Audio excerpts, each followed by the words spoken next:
I've been having an easier time getting into my art the last week or two, which is kind of strange because there's a ton going on in my personal life and in the world, and the preceding couple months have been rather difficult.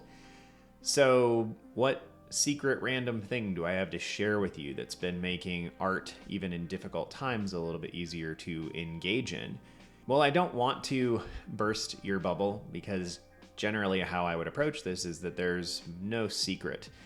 However, there is kind of an obvious thing that I was missing, which is I have a tendency to put other things before my art.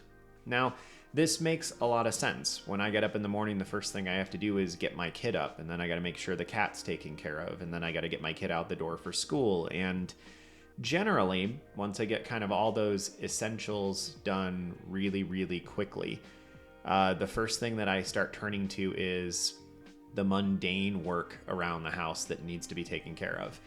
The housekeeping kinds of things, the stuff that's not particularly enjoyable, dishes, putting all of the stuff my kid got out in the morning back where it goes, making sure the dogs are okay. But then very quickly as I get into work stuff, it's documentation, it's cleaning things, it's making sure the studio's set up, it's checking my email. It's all these things that are important and essential and stuff that when I was in the classroom and working in the school district full time that I generally started my day with because I had to get it out of the way. But what I'm finding now is that when I do all of those things first, whenever I've got free time, so this might be in the evening, it might be on a Saturday when I'm sitting down to work on artwork, if I do all of those things first, it becomes very, very difficult for me to get into my artwork. So the change has been really simple, which is basically once I get through whatever the basics are, I've been trying to sneak down to the basement to my studio space and just get a little bit of art done. I've been trying to record these sessions, and they've frankly been a lot of little things like this goofy guy you're watching me draw in the background. But it's mostly just getting out in front of any potential stress or anxiety or blank page syndrome. If I sit down and I make something quick and simple with very little direction and very low expectations, it seems to pave the way for any art that I do later on in the day, or any other creative things. This might be making videos, it might be writing. But I found that my heart does better, like that ineffable, ethereal component of my soul is in a better spot when I've sat down and I've made something. I've tried this before, but consistency has been really difficult, where I've drawn a little bit with breakfast every morning. There's a couple other channels here on this platform that do frequent drawings of their coffee mug or what they're having for breakfast. And I love that. I think it's such a cool story and it's a cool idea. And I think maybe once my daughter's a little bit older, to mostly get herself ready for school in the morning. I don't know. Does that actually happen? I feel like when I was 16 and 17, my parents still had to help me get out the door. But once she's a little bit older, I wonder if I might be able to snag 10 or 15 minutes in the morning. Of course, I could get up earlier, but man, I'm trying hard to get enough sleep. So that's kind of where this starts, I think, is the idea of whatever time that I have for art. If I prioritize the actual art making, it seems to just make everything move more smoothly. This probably sounds a little bit trite, maybe even a little bit silly or basic or well, duh, man. But for me, it's not revolutionary. It's just a return to form, a return to what makes sense. I have a tendency in my personal and professional life to dodge the things that might be potential failures or anxiety inducing by doing other things that need to be done. I'm told this is a very common thing when it comes to ADHD, that you can be strangely motivated to do all the things that you don't have to do in that moment because they keep you from doing the stressful thing that you have to do. And I am certainly somebody who does this. So if I forcibly push myself into the art first, it means that once I get to the end of the day, if that's all the art I made some art that day. And I really dislike the weeks when I get to the end of the week and I go, wait, I didn't make anything this week. Everything I did for videos was recorded on a prior week. If I have other art that's hanging over my head that I have to produce that day, it's always less stressful if I've already made something. It feels like almost when you warm up your car on a cold day, like if it's really frosty outside, and so you go outside a few minutes early and you like turn on your car to like let it warm up. That's kind of what it feels like. Like I'm warming up whatever creative part of my brain needs to be working, as opposed to like trying to fire it up and go down the highway at 70 miles an hour when it's 10 degrees outside and the engine still hasn't woken up yet and it's crying. So it feels to me like if I get up, and again, I keep saying get up because I'm doing this in the morning, but I find too that if I have a really busy day and I get back and I just, I only have 2 or 3 hours before bed to work on things. Regardless, in a given chunk of time, if I prioritize actually doing the art that I need to do at the beginning of that amount of time, I see no decrease in the amount of total work completed, and I see an increase in the art completed, and an increase in the joy. Oh, and a decrease in the stress. It's almost like getting something out of my creative system, again, just jumpstarts everything, and it feels better. I'm less worried. And if the first drawing doesn't turn out well, then it's, there's that a tiny little emotional hit, but it's not very big because generally the drawings I'm working on, I didn't have high expectations for. Look at this little guy in the background here, for example. Very simple, very silly little drawing. I don't know what he is. Is he a booger? Is he a piece of dirt? Is he an earth elemental? Is he poo? I do not know. And it doesn't really matter. Like, this is just a fun little sketch and a drawing. So even this guy who didn't turn out particularly well, I'm like, yeah, fine. Like that's cool. That starts the day off on the right side of things. Some days you do feel like a piece of poo.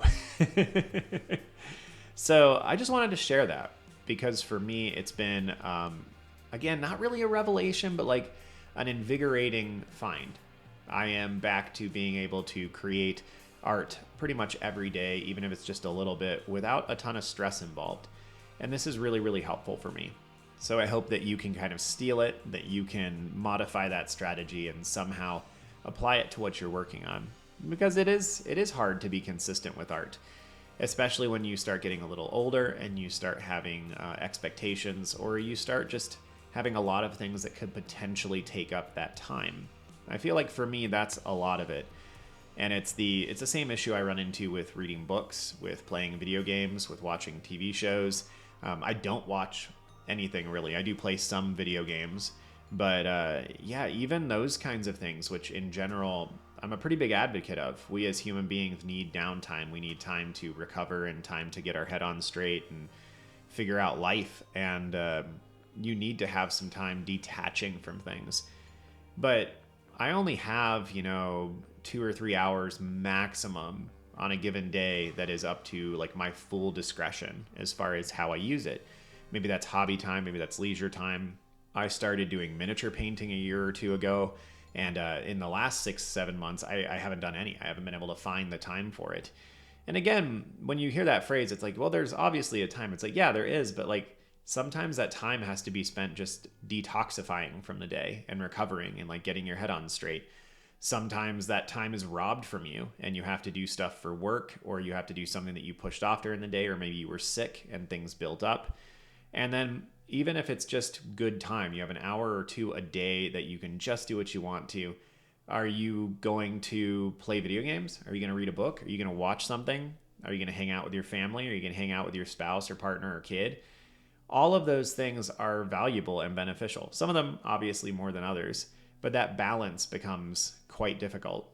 And so for me, I'm trying to just be more efficient with my time, essentially because I want to be lazy with my time. So I'm trying to find strategies where I can push through the stuff that I need to get done so I can spend more time doing the things that I want to get done. And I think that's kind of the goal.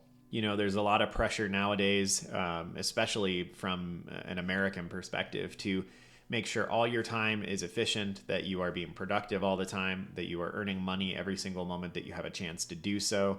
And I think a lot of it just misses the point. Like, obviously, it's good to have some money. Life costs money, and it costs increasingly more money every year. But money is a means to an end. And most of the people that I know that are very wealthy are the most miserable people I know. I haven't yet sat down and really tried to figure out what the correlation is. Is it the people that take the time to earn that money, or they've sacrificed all those things to earn that money, that makes them miserable? Is it the stress of having that much money that makes you miserable?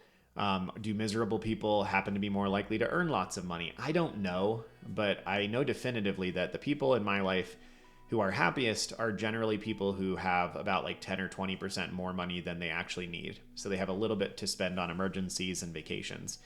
And the people in my life that are the most miserable are often the people who have very high levels of wealth and can basically do whatever they want.